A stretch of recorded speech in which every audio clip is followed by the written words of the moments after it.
오늘은 273페이지입니다.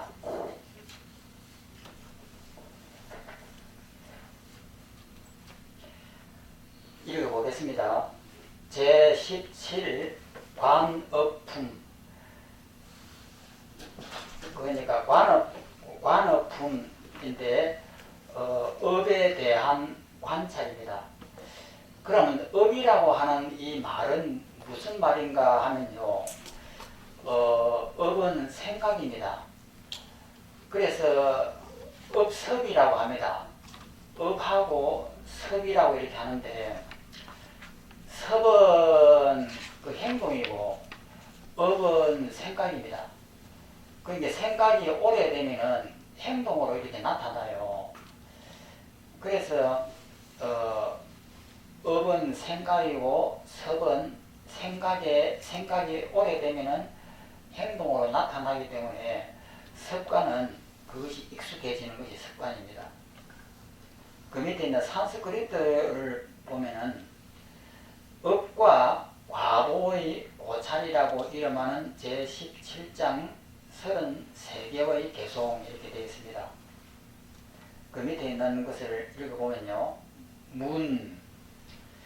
그대가 비록 여러 가지로 모든 법을 논파하지만 이 법이라고 하는 것은 불교에 있는 그 법도 법이고 물질도 법이고 개념도 법이고 크다 작다 너다 나다 옳다 그르다 하는 것도 전부 다 법입니다. 법을 논파하지만 업이란 법은 결천코 존재한다. 업이라고 하는 것은 존재한다. 그런데 우리는 이 업은 허상이라고 합니다. 실제 하는 것이 아니고 전부 다 헛된 것이고 가짜라고 이렇게 우리는 배웁니다. 그런데 여기에서는 우리 현실적으로 보자. 업이라고 하는 것은 실제 있지 않느냐. 이 생각이라고 하는 것은 높다, 낮다, 너다, 나다, 있다, 없다 하는, 이건 실제 하는 것 아니냐. 이런 내용으로 묻는 겁니다. 업이라는 법은 결정코 존재한다. 그래서 일체 중생들로 하여금 그 업에 대한 과보를 받게 한다. 경전에서 설하듯이 일체의 중생들은 모두 그 업에 따라 태어난다. 그러니까 육도로 윤회할 때 여기에 사람으로 태어날 사람은 사람으로 태어나고 천상에 태어날 사람은 천상에 태어나고 이렇게 육도로 이렇게 태어난다 이 말이에요.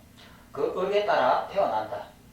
사악한 놈은 지옥에 들어가고 복을 닦은 자는 천상에 태어나며 도를 닦은 자는 열반을 얻는 것이다. 그러므로 일체의 법이 모두 공일 수는 없다. 전부 다 허망하고 비어 있다라고 이렇게 하는데 현실적으로는 그렇지 않지 않느냐. 높은 건물이 있으면 낮은 건물이 있고 앞이 있으면 뒤가 있고 이 전부 다 현실적으로 이렇게 있는데 이것이 왜 허상이라고 하느냐 이렇게 반문입니다. 그런데 이른바 업이라는 것은 다음과 같다. 이제 구체적으로 업에 대해서 설명을 합니다. 1번, 사람은 능히 그 마음을 억누르고 중생을 이익되게 할 수 있다. 이것을 자선이라고 부르며 자비한 착합니다. 선이다. 이래서 자선이라고 부르며 이것은 현세와 내세의 이세의 가부를 초래하는 씨앗이다. 그러니까 그 금생에 자라면 내세에 천상에 태어난다든지 이런 가부를 이렇게 분명히 받는다. 이렇게 이제 이야기를 합니다. 그 다음 장에 자신을 억제하고 타인을 이익되게 하는 자유로운 마음은 사람이 행해야 할 법도이다. 그것은 금세에도 혹은 후세에도 과보의 씨앗이 있다. 그 밑에 있는 설명을 보겠습니다. 사람에게는 세 가지 독, 삼독이죠. 탐진치, 이것이 삼독이라고 합니다. 탐진치, 삼독이 있는데 그 삼독심은 다른 사람을 괴롭히기 위해 생하기에 선을 행하는 사람은 먼저 스스로 그 삼독심인 악을 소멸시키는 것이다. 그러므로 그 마음을 억누르고 다른 사람을 이익되게 한다고 설한다. 다른 사람을 이익되게 한다는 것은 보시나 지게, 계율을 지킨다는 것은 살생을 하지 말아라 했을 때는 생명을 죽이지 않고, 거짓말 하지 말아라 했을 때 거짓말을 하지 않고, 이는 지게, 계율을 지키는 것. 그 다음에 인욕 등을 행하여 중생을 괴롭히지 않는 것이다. 이것을 이름하여 다른 사람을 이익되게 하는 것이라고 부르지만, 자선의 복덕, 자비와 착한 것을 자선이라고 합니다. 자선의 복덕이라고도 부르며 금세와 후세의 즐거운 과보를 초래하는 씨앗이라고 부른다. 다시 설명해보자. 2번, 위대한 성인께서는, 부처님께서는 두 가지 업을 설하셨는데, 생각의 업과 생각에서 생기는 업이다. 그러니까 생각에서 생기는 것은, 그러니까 업이 신구어 이 세 가지입니다. 몸으로 짓고 마음으로 짓고 이렇게 이 입으로 짓고 하는 이 세 가지인데, 그 생각하는 업은 업이고 생각의 업이고, 생각한 후의 업이라고 하는 것은 그 생각에서 생기는 업이다 이렇게 했는데, 신구 이 두 가지가 생각에서 생기는 업입니다. 이 업 개개의 모습 속에서 각가지 구분하여 설하였다. 그 밑에 있는 2번, 최고의 성인은 생각하는 업과 어업과 생각한 후의 업, 구업과 신업이 이제 생각한 후의 업입니다. 이게 있다고 말씀하셨다. 또 그 업에는 각가지 구별이 있다고 선언되었다. 밑에 있는 설명. 위대한 성인 부처님께서는 업에는 크게 두 종류가 있다고 말씀하셨다. 첫째는 생각의 생각이고, 두 번째는 생각에서 생기는 것이다. 이 두 가지 업은 아비달마 논서에 자세히 설명하는 바와 같다. 아비달마라고 하는 것은 논서입니다. 부처님의 말씀을 전부 다 조목조목 다 이렇게 체계화시킨 그 논서를 아비달마론이라고 이렇게 합니다. 3번, 부처님께서 설하신 생각이라는 것은 이른바 어업이고, 생각으로부터 발생한 것은 바로 신업과 구업이다. 몸으로 짓는 것, 이렇게 말로 짓는 것, 이것이다. 밑에는 3번, 그 중에서 생각이라고 설한 업, 그것은 어업에 속한다고 전해진다. 또 생각한 후라고 설한 것은 신업과 구업에 속한다. 그 밑에 있는 설명을 보면, 생각은 심수법 중에 유식을 배우시면 그 심수법이 오이백법이라고 하는 그 심수법이 있습니다. 심수법 중의 하나이다. 여러 심수법 가운데서 능히 발생하여 짓는 바가 있기에 업이라고 부른다. 이 생각이 원인이 되므로 바깥에 신업과 몸으로 짓는 업과 구업, 말로 짓는 업, 욕을 한다든지 미워한다든지 뭐 이런 것들 전부 다 구업입니다. 구업을 일으킨다. 비록 다른 심함법이나 심수법이, 그러니까 심함은 오이가 되고 심함은 1식부터 80까지가 심함입니다. 그 다음에 심수법은 그 100가지 중에서 8가지 빼고는 92가지가 심수법입니다. 심수법이 그 작업이 있기는 하지만 오직 생각, 사의 심소라고 이렇게 했습니다. 생각이라고 하는 것은 생각 사자를 붙여하고 사심소라고 이렇게 합니다. 생각만이 모든 작업의 근원이 되므로 생각을 업이라고 설하는 것이다. 이런 업에 대해서 이제 그 모습을 설명해 보고자 한다. 4번, 5번이 있습니다. 1번 신업과 2번 구업과 3번 작업과 4번 무작업의 네 가지 중에는 선한 것도 있고 선하지 못한 것도 있다. 5번 그 작용에서 생한 복덕과 6번 죄가 생기는 것도 역시 마찬가지며 7번 또 생각까지 7가지 법이 되는데 이것들이 능히 모든 업의 모습을 망라한다. 다시 또 보겠습니다. 처음부터 보겠습니다. 신업이라고 하는 것은 몸으로 짓는 것입니다. 예를 들어서 생명을 이렇게 죽인다든지 했을 때 몸으로 이렇게 그 행동으로 짓거든요. 그 다음에 구업으로 짓는 것은 거짓말 한다든지 속인다든지 뭐 이렇게 하는 것이 구업이고, 작업이라고 하는 것은 바깥으로 이렇게 표현되는 것을 작업이라고 합니다. 그러니까 그 선을 짓는다든지 악을 짓는다든지 했을 때, 미워한다든지 뭐 사랑한다든지 했을 때 그것을 직접적으로 하는 것을 작업이라고, 그것을 하고 나면 마음속에 여운이 남습니다. 그것을 무작업이라고 하는 거예요.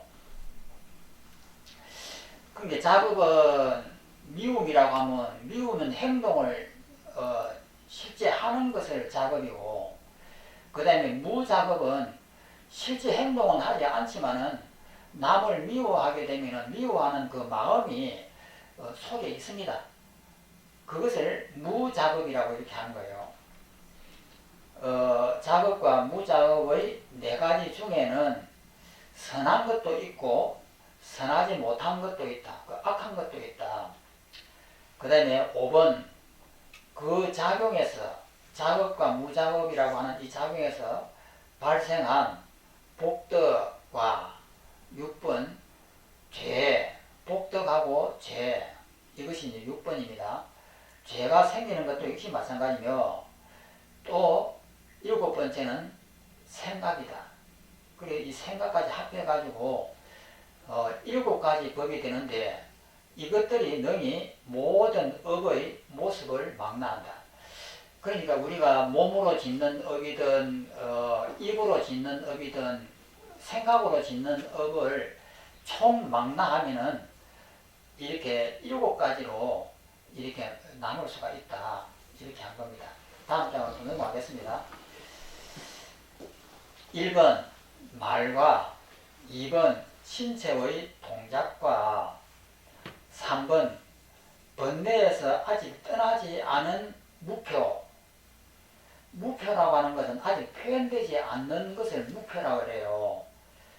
그러니까 아직 번뇌에서 아직 떠나지 않는다라고 하는 것은 도둑질이라든지 뭐 살생활을 한다든지 이렇게 할 마음은 있지만은 이것이 표현되지 않고 있는 것을 아직 떠나지 않은 무표라고 하는 거예요. 그러니까 살생할 마음이 있다 이 말이에요. 그러면 살생할 마음이 있으면은 거물을 옆에다가 이렇게 두고 있으면은 이 거물을 갖다가 직접 살생활을 안 한다 하더라도 이 거물을 두고 있으면은 이것을 가지고 고기를 잡을 수 있는 거예요. 그 다음에 화살을 갖고 있으면은 이것을 직접 짐승을 안 죽인다 하더라도 짐승을 죽일 수 있는 가능성을 갖고 있는 거예요. 이것을 아직 떠나지 않은 무표, 아직 표현되지 않는 무표라고 하는 거예요. 로 불리는 것과, 또 네 번째, 같은 종류로 번뇌에서 떠나 있는 다른 각가지 무표. 4번은 무엇이냐면은 지금부터는 살생을 하지 않겠다 하고 마음을 먹은 것을, 이것을 이 4번입니다. 3번은 도둑질할 마음은 있지만은 아직 표현을 하지 않는 상태를 3번이라 하고, 4번은 손을 놓은 거예요. 도둑질 하지 않겠다라고 놓은 것을 번뇌에서 떠나 있는 다른 각가지 무표라고 전해진다. 또 5번 수용과 결합된 보. 그 다음에 6번 동종의 비보. 이건 죄지요, 죄. 동종의 죄. 그 다음에 7번 생각. 이래서 이제 이런 7가지 업을 나타낸다고 전해진다. 이것이 이제 우리가 쓸 수 있는 모든 것들이에요. 뭐 사랑을 한다든지 미움을 한다든지 살생을 한다든지 모든 우리가 지을 수 있는 업을 통틀어서 이렇게 설명을 했습니다. 그 밑에 있는 설명을 보겠습니다. 구업에는 4가지 구업이 있고, 4가지라고 하는 것은 뭐냐면 망어, 기어, 악구, 양설 이렇게 하고 이 4가지라고 이렇게 합니다. 구업에는 4가지 있다. 망어라고 하는 것은 이 망령된 말인데 남한테 거짓말 한다든지 뭐 이런 것을 망어라 하고, 기어라고 하는 것은 속일 기자입니다. 기만 한다 할 때 기자인데, 기어라고 하는 것은 남을 속이는 말을 갖다 기어라고 하고, 그 다음에 악구라고 하는 것은 악한 말이에요. 남한테 모진 말을 한다고 거친 말을 하는 것을 악구라고 합니다. 그 다음에 양설은 뭐냐면 양자는 두 양자인데 두 말을 하는 거예요. 이랬다 저랬다 이렇게 말을 바꿔가면서 하는 것을 양설이라고 합니다. 그래서 구업에는 이런 4가지 구업이 있고, 그 다음에 신업에는 3가지 신업이 있다. 이것은 3가지는 뭐냐면 살생, 투도, 사음입니다.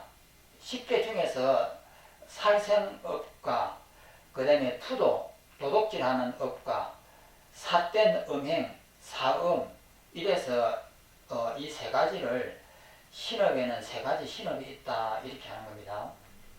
그럼 이거는 10개 속에 다 포함되는 것들입니다. 이런 7가지 업은 2가지 차이가